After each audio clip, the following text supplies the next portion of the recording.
ဒီနေ့ချက်ပြမှာတော့ကစုံရွက်ကြော်လေးရယ်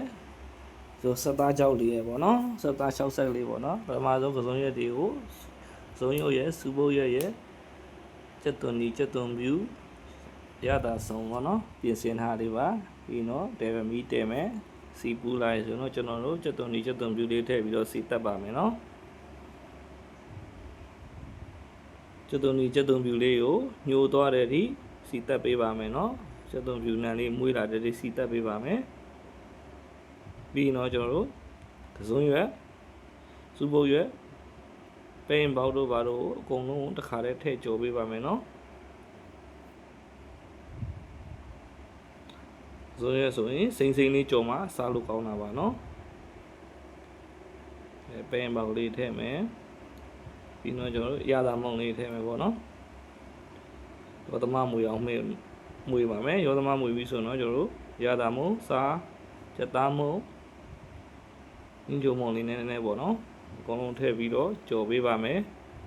စူးရွက်လေးကျက်သွားပြီညှိုးသွားပြီဆိုရင်တော့ကျွန်တော်တို့ရပါပြီနော်အဲ့တော့စူးပုတ်ရွက်ကလေးကျက်အောင်ကြော်ပေးရပါတယ်စူးပုတ်လေးမကျက်ဘူးဆိုရင်သူကခါတတ်ပါတယ်နော်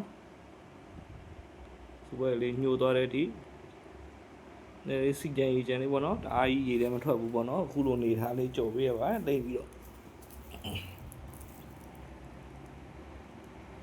အခုဆိုရင်နော်စူးပုတ်ရွက်ကြော်လေးရတော့ဇုံရစူးနဲ့စူးပုတ်ရွက်ကြော်လေးရရှိပြီပေါ့နော်စက်သား60ကြော်ဖို့တဲ့စက်သားကြောင်ကျက်သွန်နီကျက်သွန်ပြူမြုပ်သီးခွဲချမ်းမုံရတာအကုန်ပြင်ဆင်ထားပါမယ်နော်ကဲအခုဆိုရင်တော့စပြီးတော့ကြော်လို့ရပါပြီပြင်မယ်စီပူလိုက်ဆိုတော့ကျွန်တော်တို့စက်သားကြောက်ကလေးကိုစက်သားကြောက်လေးရတာနေပြီးတော့လန်ထားဖြစ်တဲ့အတွက်ရတာမထည့်ပါဘူးနော်ကဲသူနည်းနည်းလေးကျွတ်သွားတဲ့အထိကြော်ပေးမယ်နော်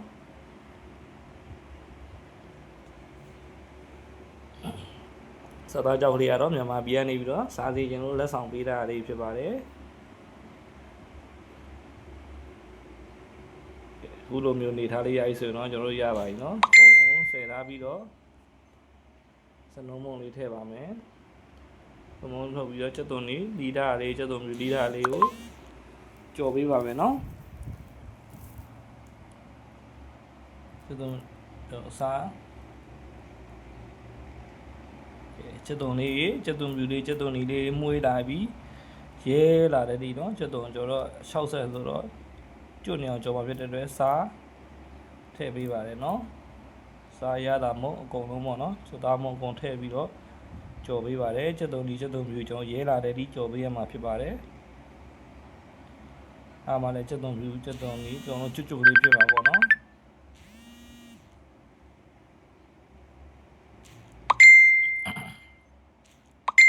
အကုန်လုံးရပြီဆိုတော့ကျွန်တော်တို့ငရုတ်သီးမုံဒီကိုကျွန်တော်တို့မီလေးလျှော့ပြီးတော့ငရုတ်သီးလေးထည့်ရပေါ့နော်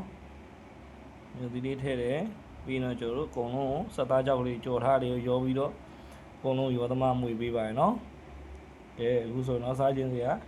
စက်သားကြောက်ဆက်ရှိန်လေးရဲ့အစုံရခြင်းလေးရရှိဖြစ်ပါတယ်ကျွန်တော်ဗီဒီယိုအဆုံးထိကြည့်ပြီးလို့အားလုံးကျေးဇူးများကြီးတင်ပါတယ်နော်နောက်လည်းကျွန်တော်ဗီဒီယိုတွေအားပေးကြပါအောင်အားလုံးကျေးဇူးတင်ပါတယ်